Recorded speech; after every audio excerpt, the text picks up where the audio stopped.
Hello everyone, welcome back to the channel Lesson Up with Sugandha. I am going to take up chapter number 5 of ninth standard, which is fundamental unit of life. Before we dive into the chapter, I would really like to thank everyone for being here, and also would really appreciate if you could just like, share, and subscribe the channel, and also ring that bell icon. So whenever I upload new content on my channel, you will be getting to know it as at the earliest. So let's start with the chapter. Okay, so here we see a very important word, which is cells, right? This is a video based on just the introduction part of the cells. We are going to first understand what a cell is actually and what all things can it do, right? So even before this, I think I'm just going to dive in with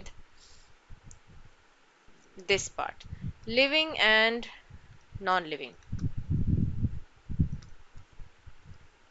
right? Simple. Uh, we all know what is anything that is living and what about non-living. If I want at a scientific level, if I want to differentiate them, कि living क्या होता है, non-living क्या होता है, how will you define it or how will you differentiate? So ठीक है, living जिंदा है, non-living is not alive, right? So let's take one or two examples to be more precise, and let's talk like science students. So I am going to have this little man here who's quite happy to be here with us, right?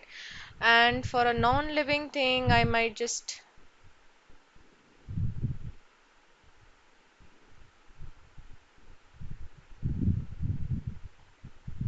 all right. Okay. So looking at all the features that I can do with, or how can we differentiate them better? So let us just try to understand. Okay. So first point that I'm going to cover up here is about composition.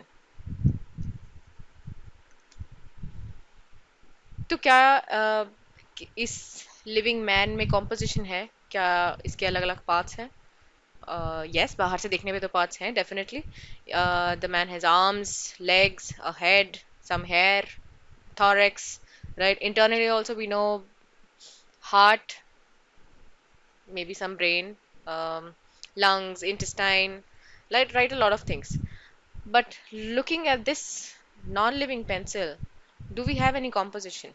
Right? Instead of mentioning all the things that it is just made up of, right? So we are quite skeptical on that part. So let's just write maybe. Okay? Not sure. Talking about the next thing, metabolism, right? The person or any living organism for that matter needs to feed, right? It needs to eat, needs to consume so that it can work further. And where does that food go actually? Whatever the person is consuming or that living organism is consuming, where does it go? It basically gets consumed, it goes into the process of metabolism so that that energy can be utilized. But on the other hand, non-living things do not require anything nor they can metabolize anything, right? Now since we have talked about metabolism, it will lead to the next step, which is growth, right? The person or the living organism is going to grow, right? Not always in one direction. You can, like for a child, it's going to be metabolism that converts or helps the child to grow maybe more teeth or to move to the next stage. And so that is how we become adults from our childhood phase, right? So growth is something that happens in living organisms. Non-living things, thankfully not. My pencil is going to just stay the way it is. It's not going to grow anymore. Next up we have reproduction. We all are results of reproduction, right? Need not expand that further here for now. But yes, definitely my non-living pencil is not going to reproduce. I will not have small little pencils floating around the next day when I wake up. And lastly, I have evolution, right? Thankfully, due to evolution, we do not have any more tails, right? We have come out of that phase because of evolution, a big thanks to evolution. But again, non-living things do not show evolution. They stay the way they are, right? So these are some of the basic differences that we can understand by looking at all these points: composition, hair, metabolism, growth, reproduction, evolution. All these other, there are many more other factors as well, but for now we are just covering these, that these things are some of those which differentiate a living organism from a non-living organism.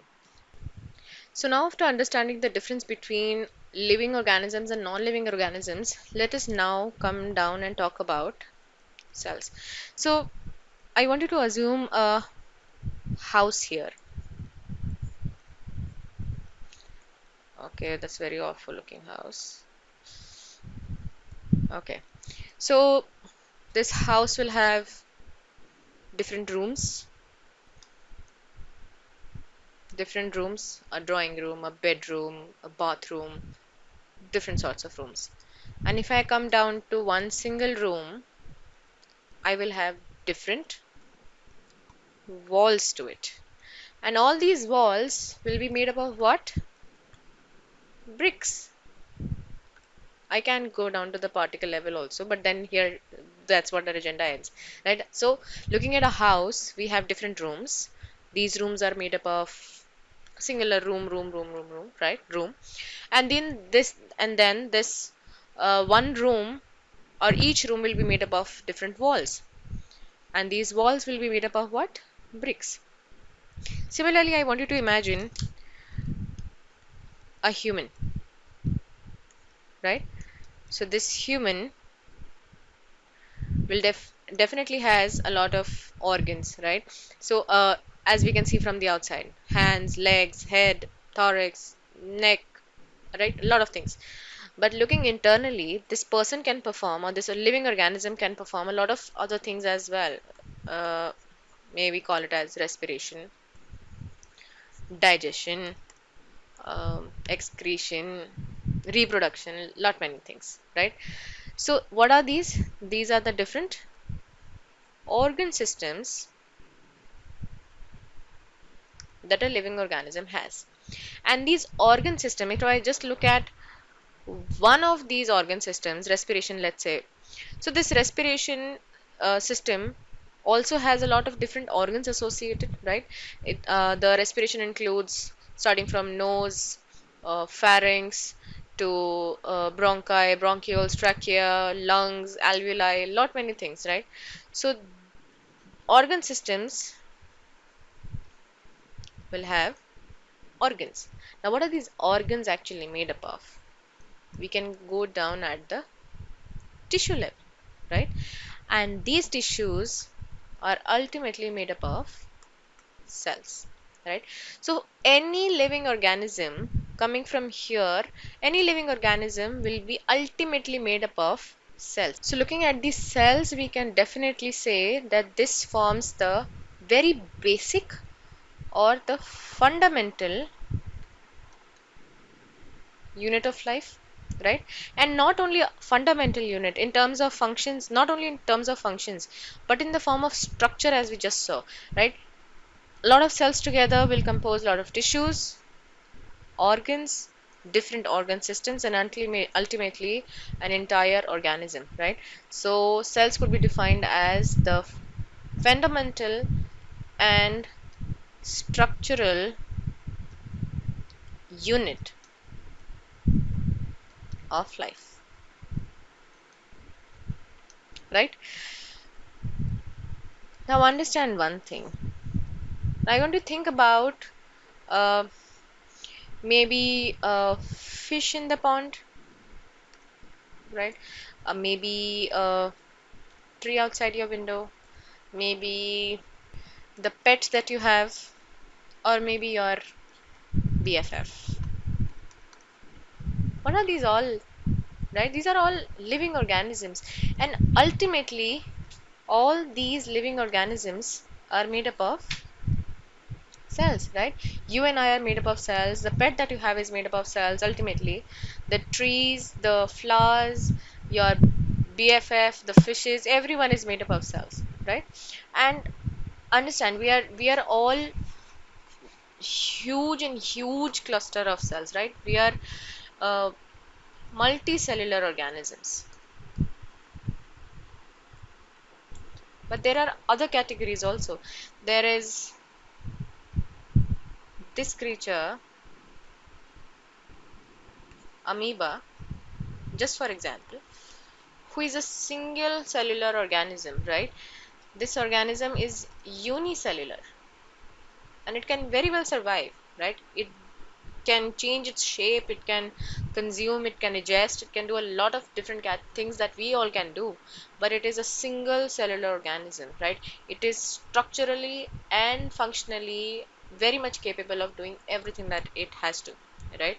To be alive, to be living, right? So we have different two categories. Cells could be classified as multicellular or as unicellular as well. So now after getting an idea about what cells are actually and what do they do, let's first understand how do we got to know about them, right? So we're going to talk about the different discoveries. So I've written these history lesson here. It is important. These years are to be learnt, right? They do have a significant role in the biology part, right? So it's not difficult. We can learn it together. Okay, 1665, बहुत पहले, like way old time. सबसे पहले this chap, Robert Hooke, he took a lot of interest in biology. उन्होंने कोशिश करी कि कुछ तो है, there is something that is living that we are not able to see. He could see, like as we could see each other, or maybe um, a dog, a pet, an animal, an insect, right? He thought beyond that. He thought maybe there is some living organism, a living creature present that I might just not be able to see. I want to see that. To explore that level, he got down to making or designing his own microscope. And just very simply, he understood that, okay, I have a bottle with me, and so these metal caps weren't invented then, right? So since they were using cork as the cap for the bottle's openings, so he took a thin slice of this cork. He took a thin slice. And what did he do with that thin slice? So as we discussed earlier, he had designed a microscope on his own. So under that microscope, जो भी lenses use करे, howsoever the arrangement was done, he placed this thin slice of this cork under his self-designed microscope. And after observing through there, he got to see amazing things which was never seen earlier by anyone. He was a discoverer of these thing that he saw, right? And since he was able to see a honeycomb like structure, जैसे the beehives have, right? So he was able to relate it to them. Now we are able to relate it to them, but what for him, he understood that the uh, prison cells, right, they are closed structure, they're closed from everywhere. So in Latin they use the word cellula. This is a Latin word. He got to derive these compartments which are closed from all sides and name them as cellula, which today we call them as cell, right? So Robert Hooke was the first one who got to discover the cells in a cork. He took a thin slice of this cork and observed it under his self-designed microscope, and he called them as cellula, Latin word which we now call it as cell. Moving on to the next year, in 1674, another intelligent man, Leuwenhoek. Leuwenhoek, what did he do? Now, he was a very intelligent man. He obviously, by 74, everyone was aware of the 65 Robert Hooke's discovery. So, and he was a very, not very, but sort of a secretive man. What did he do was, He also designed some microscopes which he does not expose or tell about to other people. And while he was observing what all Robert Hooke did, he also got down to understanding कि अच्छा ठीक है, there is something non-living. I might try something else in different mediums. This was a solid medium that he tried. Maybe I might just go to um, pond water, and he observed it under again his self-designed microscopes, which were way advanced than Robert Hooke's microscope, right? So he observed under pond water, and guess what he found? He found living organisms. He found living organisms there, right? He saw some creatures moving which he couldn't see from his bare eye, just under the microscope. We all know we have unicellular organisms, multicellular organisms. We'll talk about in greater depth in the next lecture coming forward. But he was the first one who observed living organisms in pond water, right? Next up we have 1831. In 1831, again a man named by Robert, but this one was Brown, Robert Brown. He also was studying everything that these two scientists had discovered. So Robert Brown also got down to study deeper, better microscopes inventions happening by 1831, right? So he was able to observe nucleus in the cell. Very important discovery, right?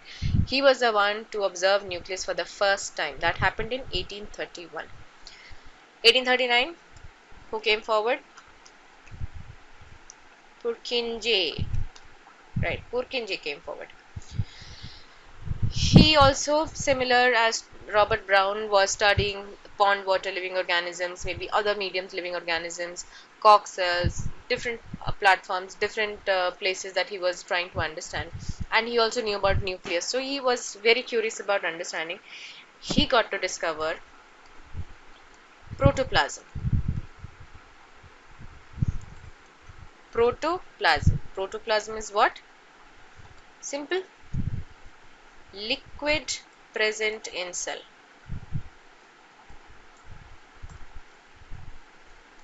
Right? Protoplasm is the liquid that is present in the cell, which has all the other organelles which we'll talk about, the nucleus that was already discovered by then, right? So Purkinje was the one to discover protoplasm, named it as protoplasm, and which is what? Liquid present in the cell. Okay.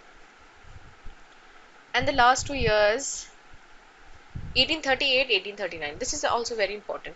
So here, since we have 2 years, we'll have two scientists, Schleiden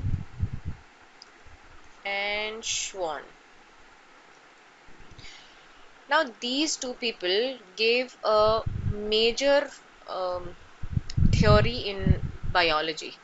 They gave the introduction to the cell theory, right? What did they say? That every organism, अब इतनी सारी discoveries हो चुकी थी. Pond water से we got to know about living organisms, cork cells से we got to know that there are cells, and by then there were other discoveries also. Then we got to know that there is nucleus, there is protoplasm, there are other organelles as well. So Schleiden and Schwann came down to proposing a cell theory, which said, according to them, that all organisms, emphasize on the word all organisms are made up of what? Are made up of cells. Everything that is living is made up of cells, right? And after this, just to add on to the cell theory, came forward Virchow. He also added on to the cell theory.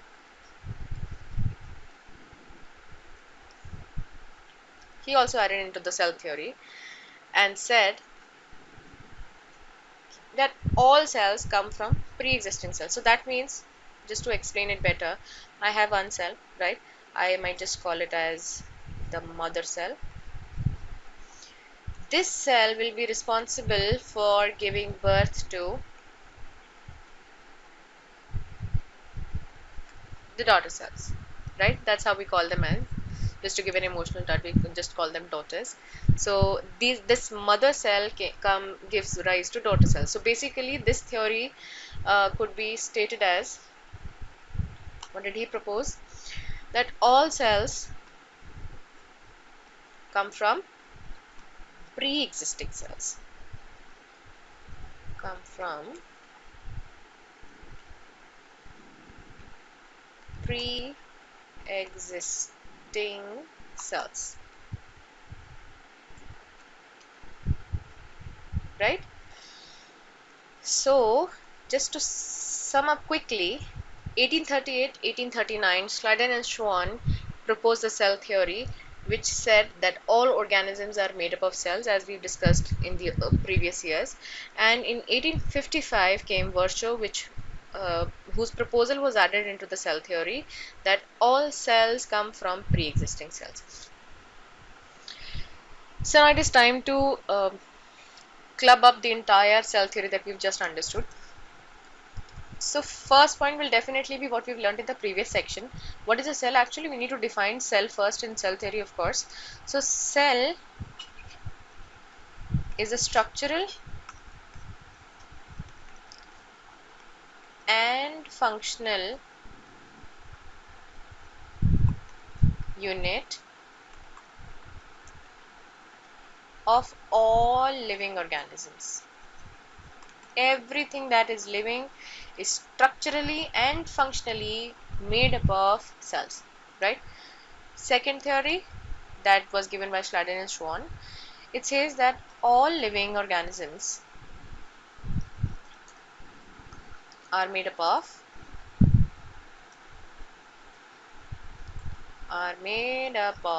cells, right? There was very much a lot of proof for the same, right? And Virchow was the one which finally added to the cell theory, and it completed the cell theory by saying that cells are formed from pre-existing cells. The mother and the daughter thing, right? So revising it quickly, cell theory, Schleiden and Schwann, and Virchow, the three theories that come under this are: cell is the structure and functional unit of all living organisms. All living organisms are made up of cells, and cells are formed from pre-existing cells, right? We now have a better understanding of why is cell a structural and functional unit of life, and how did we come down to the theory of cell, right? And who all gave it. Now we must understand what are the different shapes of the cell, right? Different types of the cells. Now I'm going to have a closer view on different types of cells, right? So this every cell in our body has different functions, right? So though it was derived from a same type of cell, but as the organism moves further, the as the organism grows, the metabolism happens, the growth happens, the cells get differentiated. Some cells might move to forming brain cells, some might just go and form the muscle part, right? Some might just form the bones, some might just take part in reproduction, right? And some might enter into the bloodstream. So because of their different functionalities, the cells tend to change their shapes, right? And because their shapes have changed, they no longer are uh, able to perform all the functions that the first cells were able to do, right? So what is happening actually is cells get differentiated to perform different functions, and because of that ability, their shapes also change. So now looking closely at say a nerve cell. So this nerve cell has a lot of dendrites, right? We'll learn better in further videos as well. So this nerve cell will look very much different from the different muscle cells that we have. We have striated, smooth, and cardiac, right? These we'll again learn in deeper. the different functions of these three different types of muscle cells. So look at the dynamic difference here. This cell looks like this. It has a lot of branches oozing out, but this one is a solid structure, right? And this one is quite smooth. This has a lot of, again, branches. Looking at a bone cell, it looks very different. The different gland cells we have now, different blood cells. We have RBCs looking like this, lymphocyte, monocyte, eosinophils, basophils, neutrophils, and lastly reproductive cell. This is absolutely different, right? A sperm looks like this, an ovum looks like this, and these two are responsible for reproduction, right? So different shapes of cells have different functions, right? That is how they are different. Now, though these cells are capable of performing multiple functions in an organism, a cell contains specific components which are responsible for these different functions, and we call them as organelles, right? These organelles are the ones which are responsible for giving the identity to the cell. So, a organelle in a brain cell will be acting strongly and might just not be very strong in a red blood cell. So there are different organelles in different cells which are controlling the functioning of the cell, right? So now we have the different organization of the cell, organization of a cell. We are going to look at both the plant and animal level, right? For a plant cell and for an animal cell, the structure of cells in plants and animals remains the same. So basically, for an organization, there are three things which are absolutely common in plant cell and animal cells. Firstly, the plasma membrane,